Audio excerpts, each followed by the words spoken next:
We are the Lab Doctors. I'm Amanda. I'm Dorothy. And I'm Zhao Yong. We are biomedical researchers who realized we still have a lot to learn about science. So why not join us on this quest? Hey guys, welcome back to the podcast. On this week's Today We Discuss episode, we will be discussing vegan and vegetarian diets. If you're unfamiliar, Today We Discuss episodes are the ones where we did our research beforehand, and now we will discuss the interesting things that we have discovered. So, we actually had another theme for this month with a guest slated to join us. However, given the new restrictions, we decided to push that back. Instead, we will be kicking off something that I'm super passionate about: food. So listen along and enjoy Food Month here on the Lab Doctors. Yay! I'm not as passionate about food, I guess. But still, it's interesting because I'm totally clueless of what we're going to talk about. So I guess let's intro the topic. Okay, we are going to start off with vegan and vegetarian diets. Okay, so I guess this is like Amanda's favorite topic, and I'm like okay. and I think it's because we're going to talk about vegans and vegetarians, something I'm actually quite clueless about. Like, I don't really know the difference between vegans and vegetarians, because if y'all don't already know, I eat meat. And I'm probably the only one out of the three here who's like hates vegetables the most. So maybe someone can do the honor of telling us the difference between vegetarians and vegans. Okay, so yeah, as Dorothy said, I'm quite passionate about this. So vegetarian diets actually contain various levels of fruit, vegetables, grains, pulses. So pulses include like all the different kind of beans and chickpeas, and nuts and seeds. So the inclusion of dairy and eggs depends on the type of diet that you follow. So generally, if you're talking about vegetarian, you are just avoiding meat. So things from red meat to poultry to fish. So that's vegetarian. Okay. So the most common types of like other kind of vegetarians include, so there's two terms, lacto and ovo. So lacto means milk and then ovo means eggs. So lacto-ovo vegetarians are vegetarians who avoid all animal flesh but consume dairy and egg products. Then lacto-vegetarians, they consume dairy products only. And then ovo-vegetarians consume eggs on top of all the other fruits and vegetables, if that makes sense. Yeah. Okay, so then vegans are the strictest of all of these categories. So vegans are actually vegetarians who avoid all animal and animal-derived products. So this includes dairy products, eggs, and even things like honey, which are sourced from bees. So it's actually the most restrictive of all the diets that I've mentioned here. Okay, so there's actually these other two things that maybe you'll hear, but they are not considered vegetarian. So there's pescatarian. So pescatarians actually don't eat red meat and poultry, but they do eat fish. And then part-time vegetarians, or what is often referred to as flexitarians, which means you generally have a plant-based diet, but then you also eat meat every once in a while. It's like vegetarians with cheat days. Yeah, something like that. Actually, no, it's exactly that. I have to ask y'all for your opinion. Do y'all think the terms lacto and ovo sound very disgusting? I don't know, it just doesn't sound very advertising it does. to me. Because Right? it just reminds me of the female body. Yeah. Like then, like once Amanda explained, I'm like, because lacto is like lactation. Yeah. And then like ovo is like ovarian or something, so it's like eggs. That's how I'm gonna remember it from now. Do you think they came up with this terminology to kind of scare people into not eating eggs and milk? Yeah, to become vegans, and that's why we are like somehow conditioned. Maybe. I don't know. No idea, man. It's not scaring me though. For me, it's turning me off vegetarianism, if anything. Damn. Marketing fail. It sounds disgusting to be a lacto-ovo vegetarian. I mean, like, no shade to those lacto-ovo vegetarians out there. Just maybe But honestly, right? rebrand. I wouldn't even call it lacto-ovo vegetarians. I think that's just what I would understand as a vegetarian. They do eat dairy and eggs. So I think this is just a very specific a very specific explanation of what it is. Just because some people eat eggs but don't drink milk, and then so on and so forth. Yeah, but it's like dairy eating vegetarian or egg eating vegetarian sounds so much more appetizing. Than lacto and ovo. Okay, so for this, right, like Zhao Yong mentioned, there's a few questions that people always have. I think besides the protein one, people always ask, will I be full from a vegetarian or vegan diet? Because you're not eating meat, right? Right. Yeah, so the thing about vegan and vegetarian diets is you have to definitely be more intentional and conscientious about what you eat. So in terms of whether you will be full and whether it's enough sustenance, you definitely have to have careful planning. Most people switching over to vegan or vegetarian diets generally consume less calories just because of how calorie dense animal products are compared to vegetables. So it feels like they're eating the same amount, but they are actually consuming less calories, which is sometimes why people feel less full. But one of the main things that make you feel full is carbohydrates anyway, which you can still eat on these two diets. So the next thing is proteins, right? Can I get enough proteins?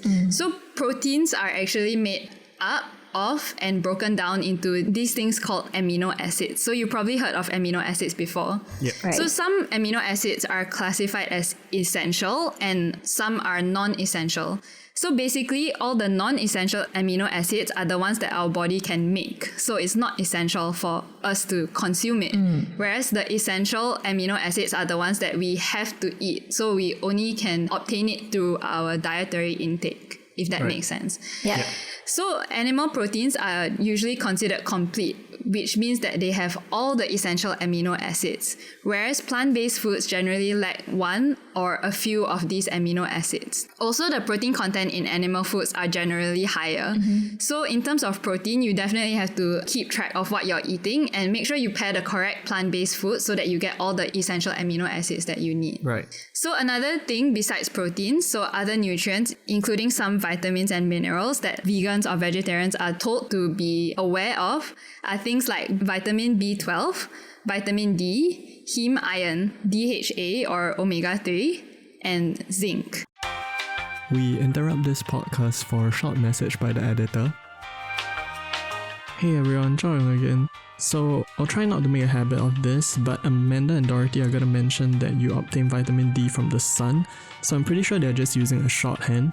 What actually happens is that sunlight triggers your body to convert cholesterol into vitamin D. So why it's essential is because your body doesn't naturally produce it by itself. It requires a stimulus. Yep.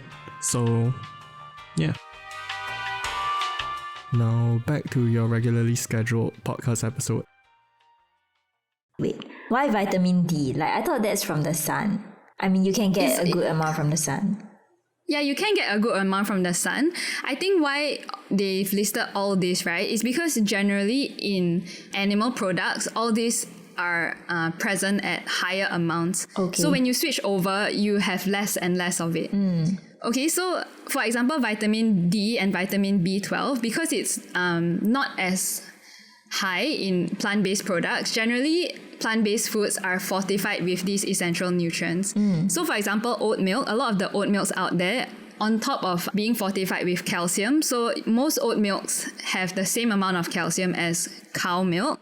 They also fortify it with vitamin B2, D2, and B12, just so that people who drink it will have enough of these vitamins. So there's also this other thing called nutritional yeast and like some of the spices or things that you can add to foods that are already fortified. So that's like a form of supplement instead of a pill that you can take. So another thing is omega-3. So we always kind of correlate omega-3 to fish. Yeah, exactly. But it's actually also found in walnuts, algae, chia seeds, hemp seeds. So if you really are conscientious about what you're eating, then you can actually get all of this. So I think the last thing I'll talk about is heme iron. So the plant-based version of heme iron is called non-heme iron. So it's actually very confusing because non-heme iron is a type of heme iron. Okay, but basically non-heme iron is the plant-based version of heme iron. So non-heme iron is actually absorbed at a lower rate than heme iron from meat. But you can increase its absorption by pairing it with foods which are high in vitamin C. So you can actually make up for all these deficiencies, but it really depends on how conscious you are about all these things. Okay. And that makes it so difficult, I feel. Just eat the meat. Definitely need more deliberate planning for food, I would say. Yeah, for sure.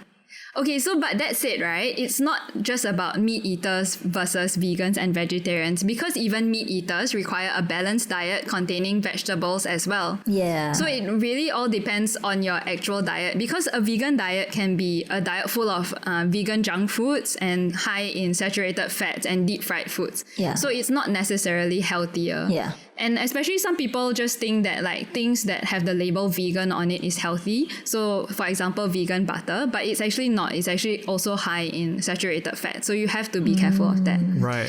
So there was actually this cross-sectional study with about 71,000 subjects where they classified all the people into different groups. So non-vegetarian, which is meat eaters; semi-vegetarian, which means they eat meat and they eat vegetables off and on, but they just eat less meat than the non-vegetarians. So they eat way less meat than the non-vegetarians. Then there's pescatarians, and then lacto-ovo-vegetarians. And the final group is strict vegetarians, which from its description sounds like vegans to me. So energy-dense nutrients such as total fat, saturated fat, and trans fat, which have often been associated with higher rates of vascular disease, were actually highest in non-vegetarians and lowest in the vegans. And then if you compare like protein intake amongst all the groups, it was actually quite similar. There was no significant difference. So the vegans and the vegetarians are actually consuming as much protein as the meat eaters. So the other thing is vegetarians had higher intakes of fiber, which is to be expected because there's a lot of fiber in vegetables. Yeah. And other fiber-rich foods, which are associated with lower rates of chronic disease. So in this study, right, actually strict vegetarians had the highest intakes of vitamins that are commonly associated with fruits. And okay, so remember just now we were saying that one of the concerns is that there will be low dietary intakes of vitamin B12, vitamin D, calcium, and omega-3, in addition to iron and zinc. So these are often of concern, right? So in this study, the mean intake of these nutritions were above the minimum requirements. And for some of the vegetarian groups, it was actually comparable to the meat eaters. So there's actually a few other studies out there that say that actually vitamin B12 deficiency is not strictly a vegetarian or vegan concern. It's actually everyone is quite deficient in B12. So really? It's not really, So it really depends on like what you are eating and like how often, like how much of B12 that you are actually taking in. Okay. So I think it's something that people always pin on vegetarians and vegans, but it's not really that. Yeah. Okay, I said so much, but I think I'm just going to end off with one more thing. So does it matter where my protein and nutrients come from? So generally, plant-based foods are considered to be less inflammatory compared to animal-based foods. So that in animal-based foods, there are highly inflammatory compounds or other harmful constituents that may be found or formed after animal products are preserved, cooked, or digested. So things like saturated fats, creatinine, which can be converted to TMAO by gut bacteria. What's TMAO? It's just this chemical that is considered an inflammatory compound. Oh, okay. So if you're interested, you can Google it, but I won't get into it here. So when meat is exposed to high temperature, so example cooking, there can also be chemical contaminants such as heterocyclic amines and hydrocarbon and new 5-GC. So even though these animal-based products have higher contents of protein and complete proteins, you also have to be mindful of all these things that come along with it. So all these inflammatory compounds. So yeah, that's my whole take on the nutrient content of plant-based versus animal-based and whether you can get. So the bottom line is you just have to be conscious about how you're getting all your nutrients.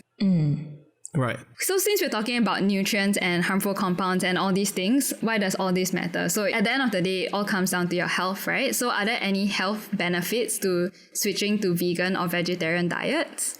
Like what Amanda said, the vegan and vegetarian diets, they are generally accepted to be higher in fiber and low in cholesterol, protein, and calcium and salt. So first of all, vegans and vegetarians are likely to have lower BMI, so body mass index. And in general, this would be a score that would mean that you're better in health. Right. Next, a study by the University of Oxford conducted with 48,000 people and over 18 years has found that vegan or vegetarian diets have lower risk of heart disease compared to meat eaters and pescatarians. And this number is 10 in 100 fewer. So I don't know if this sounds like a lot, therefore I'm just putting the numbers out there. But Wait, 10 in 1,000, right? 10 in 1,000. Right, okay. So a lot of things that Amanda covered, like there is higher risk for stroke because in vegetarian or vegan diets, they might lack enough vitamin B12. And this number is 3 in 1,000 people. So again, I guess that it's a 0.0... 0.3. 0.3. 0.3. Yeah. Oh, I don't know if that sounds high enough, but well.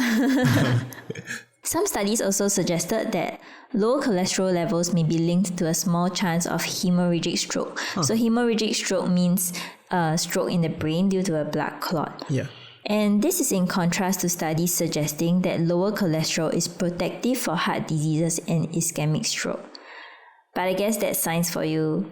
Different views on whether low cholesterol is good. Right. And I guess importantly is, get your vitamin B12 from other food sources and supplements if required so that, you get a good amount. Right. And also, vegans and vegetarians may have issues with lower bone density and fractures, possibly due to lower calcium intake. So again, it boils down to eating the correct things in your diet to make up for what is lacking in the animal products. Right. So doing your homework for vegetarians and vegans. Right. Yeah.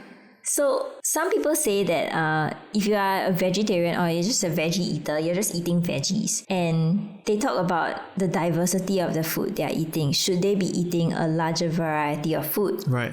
So one study found that there is no evidence that a more varied diet will give you a healthier diet or a healthier weight. Kind of boils down to what category of varied food you're eating, which is like what Amanda said also, you can eat vegan junk food or like the vegan butter. Right. It's not going to be good for you. Right. It's not going to mean that you are healthier than someone who's eating meat. And a meat eater who eats a lot of vegetable or a lot of fruits at the same time. And who eats whole food. So one of the things is like how processed the food is. So if you eat more whole foods, it's actually healthier to eat more whole foods than highly processed food but be vegan. Yeah. Right. Yeah. Okay.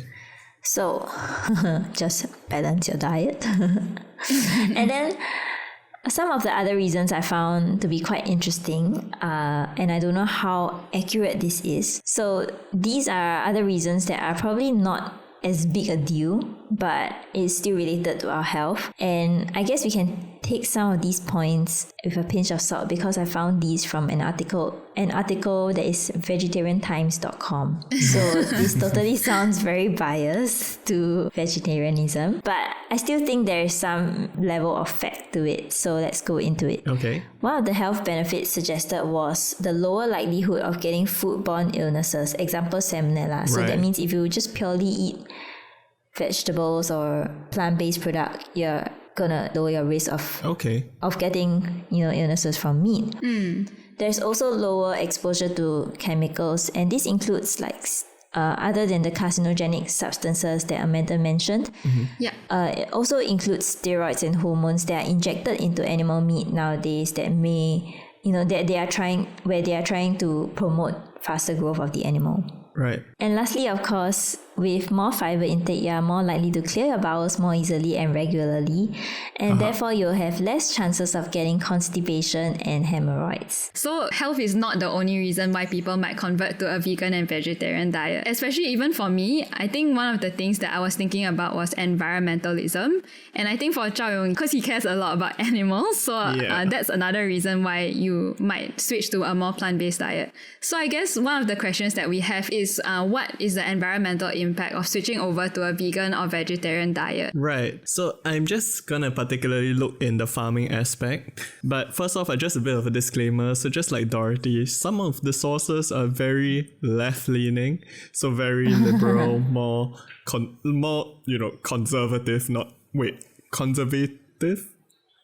Whatever. No, more liberal. Conservationist. Yeah, they're more conservation in this. Yeah. So I don't know if I'm trapped in my own echo chamber or what's happening, but I use Bing So the algorithm is supposedly less echo chambery, and I got more or less the same reporting, and then I had to check the legitimacy of the sites, and then they were also quite legitimate, so I'm like, okay, fine. Wow. I'm okay with this. I mean, just to make it fair, you know? Yeah, sure. Yeah. Very good. Very good homework done.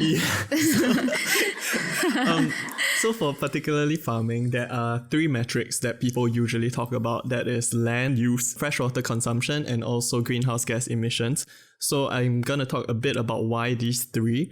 So firstly, for land use, it's because ultimately the land used can drive climate change and also biodiversity loss, especially if farming practices are very unethical. So like burning down forests to clear land for farming. It also prevents the use of that piece of land for other purposes by humans. So I guess that's industrialization, yeah, and things like that. Housing, I guess, especially in some place like Singapore where we already lack houses. Yeah. If you want to say, I want to reserve this land for farming, it's even more controversial. So that's another thing. So then the next metric is fresh water. So generally we have a scarcity of fresh water. So I don't know why this is news to me, but I'm pretty sure we've learned this multiple times throughout like secondary school, high school, but somehow it's still news to me, but I was shocked that only 2.5% of the Earth's water is fresh water and less than 1% of it is accessible. Isn't that scary? Every Yeah, time it's you really brush your scary. teeth and everything, I'm like, no, Yeah. everyone should off the tap because only But this that's much is fresh water. It goes through the desalination plant or something, right? Yeah. So, it's there are fine. countries that have different, not necessarily. There are countries that have different methods to conserve water. So like in Singapore, Yeah. there's reverse osmosis, the new water plants that actually recycle water, right? So actually, apparently the scarcity for water is real and it's not something that we should take for granted, because I guess many other countries also have this lack of access to water, and it actually is still a very real problem. So Yeah. Yeah. I think it's very important to note that it's fresh water because like seawater has a lot of salt. So like the whole desalination Right, thing. yes. So, but then you can't drink seawater because it will just dehydrate you. And same goes for animals and Yeah, everything. You and can't plants, feed yeah. them plants. Yeah, Yeah, you can't feed them exactly. seawater basically. Yeah. So that's why this is right. very important. yes. That said, also there's a biodiversity issue with freshwater because 10% of animal species exclusively live in freshwater, so misusing them can also actually lead to loss in biodiversity. And lastly, there's also increase in scarcity due to climate change because there's changes in weather patterns, and so that actually affects rainfall and how much access to fresh water we have. And so the last metric is greenhouse gas emissions. So greenhouse gases, to give a very brief breakdown, this is very reductive, but greenhouse gases include carbon dioxide, methane, nitrous oxide, and also fluorinated gases such as hydrofluorocarbons. So the stuff that was used to make Aircons. styrofoam, like in the past, and also aerosols, like in hairsprays and stuff. So so depending on the gas, they can exist in the atmosphere from years to thousands of years. So if I'm not wrong, carbon dioxide has quite a high amount of years that it can live in that atmosphere. So how does that actually drive climate change, right? So very briefly, about 70% of sunlight from the sun, of course, passes through the atmosphere to the Earth's surface, and then it is absorbed by land, oceans, and atmosphere. So, and this would, of course, heat the planet, and then after that, this heat might be radiated back upwards towards the outer space, towards outer space, and then in the form of infrared radiation. And so some of this infrared would continue into space, but 90% of it actually gets trapped by the greenhouse gases and redirected back to the Earth. So that's why it's called the greenhouse effect, because, that's how greenhouses work in general. Yeah. So that's why it causes climate change and it causes the further heating up of the Earth. These are the three metrics, the main ones that's used for sustainable agriculture.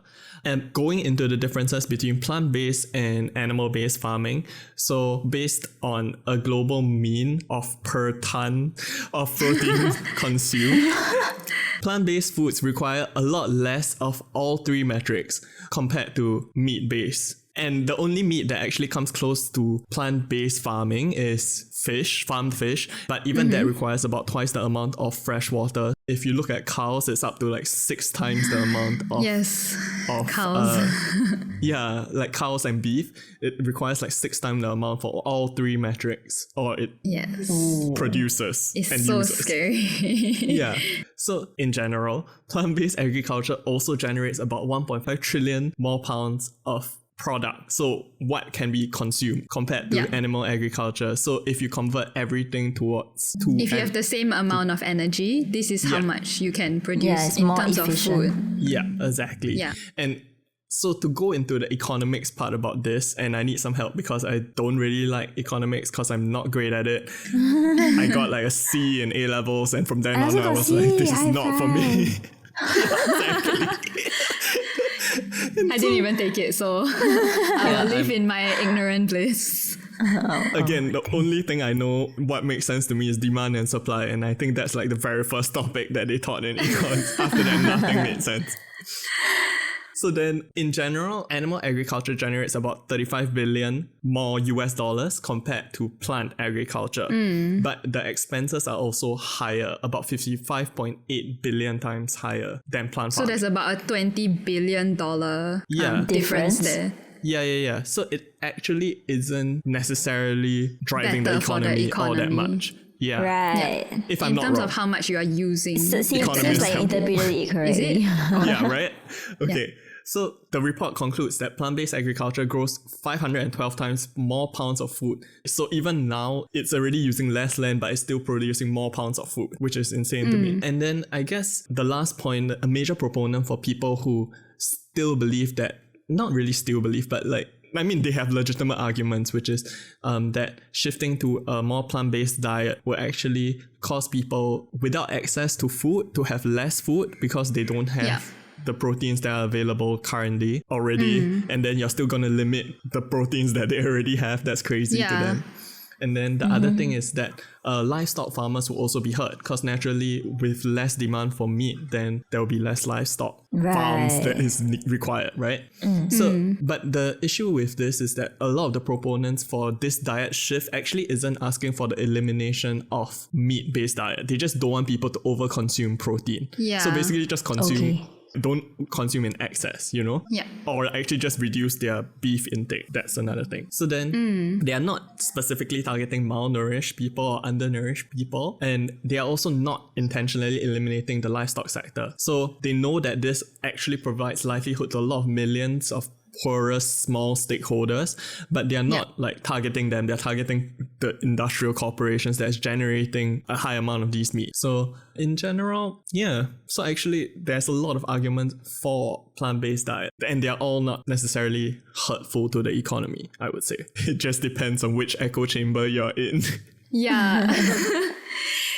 I think, I mean, okay, so if it isn't obvious, I'm clearly in one of the echo chambers, the vegan and vegetarian, which I didn't always used to be. I think when I was younger, I have this misconception that if I don't eat meat, I won't be strong and I Right. won't be healthy, Right. which is one of the concerns for vegan and vegetarianism in kids, because kids, obviously children require all these essential amino grow. acids and protein to grow.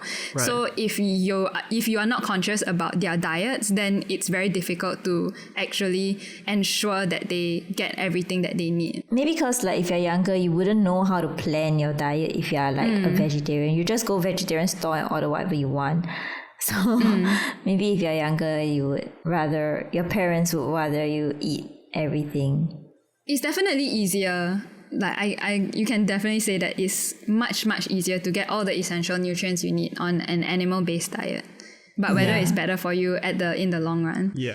So I guess my question, since I'm in this echo chamber, is what about you guys? Do you have any personal experience and opinions?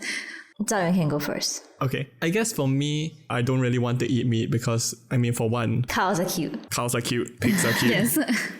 Some fish, Chickens? some fish are cute. Chicken are cute. Some fish are Really? super ugly, so you can continue eating those fish, I think. It That was your whole that was thing, my right? argument.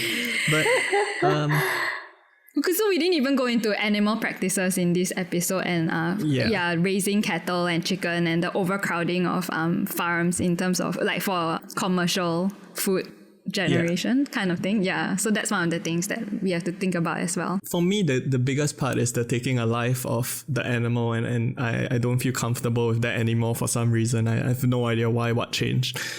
Actually, no, I know why, what changed. I started animal work, and that's what changed. And so it's Every not time we that sacrifice mice, we try to eat vegetarian. And yeah. It's not that, like, you know, we eat mice, but I'm confronted with the fact that this is what happens to animals when they are slaughtered, you know? So Yeah. It looks sad. yeah, I don't know, it's very sad for me to actively know and plan when these animals are sacrificed. And so it's hard for me to imagine that in agriculture industry as well. So that's one of my main reasons and why I'm trying to cut down on eating meat as well. Yeah.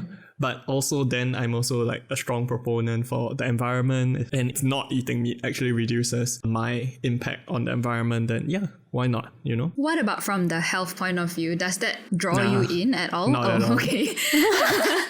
No, because, you know, like health sciences is, not to throw shade in the nutrition industry, I guess, but a lot of times the information it's not always very clear. There's still a lot of uncertainty, you know, so I don't want to place my bets just yet on why I want to change my diet, you know, but but the other things I'm like, more or less quite confident in. I guess for me, it's a no, I'm not. I don't think I'll ever go close to being a vegan or a vegetarian. Yeah. Just because I really find it very difficult to eat vegetables already. So like, it's a struggle. So for me, it's just, in terms of health wise, I feel like, like what Zhao Yun said, it's so debatable, and I feel like life is too short to I should enjoy what I eat, and I should enjoy what I'm doing. Okay, yeah, so, fair, yeah. But then it has to come with also, I mean, you can't just say I want to enjoy and eat all the unhealthy food, because then you'll suffer in later life. Right. So then for me is to have a more balanced diet and eat a little more vegetable, and of course don't waste food, I think. So, you know, order what I'm gonna eat, and I guess that should hopefully somehow save the cows that are dying. Yeah, for sure. Not over consuming is already helping, I would say. Yes. Yeah, I guess for me, from the nutrient point of view, I actually recently watched this show on Netflix. If you're curious, it's called The Game Changers. So it's basically how plant-based diets affect athletes, and it's a bit propaganda-y in terms of they tell you all the benefits of a plant-based diet. And I think a big assumption there is that all these people are eating a balanced diet, so they're obviously not eating as much of the unhealthy forms of vegan and vegetarian food. But yeah, as you said, health sciences is not the end all and be all at the end of the day. So definitely take everything with a grain of salt. But yeah, so I'm still learning, and I'm still doing research every day. So that's why I was very excited to do this episode. Can hear your passion. Yeah. Well, I'm passionate about all food. So even if we talk about animal-based foods, I would be quite passionate about that as well. So yeah.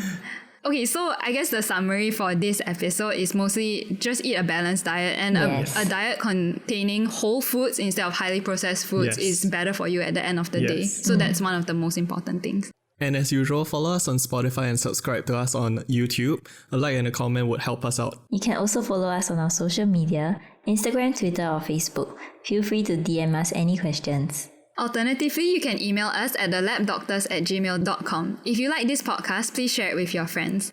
And you should definitely share it now, because Food Month is coming up and you don't want to miss it. Food Month. Yes. Yay. Food, F-O-O-D. There's another word with 2 O's. Coming Spoilers. right up, hopefully soon when restrictions are lifted. Yeah. Thank you. Stay tuned.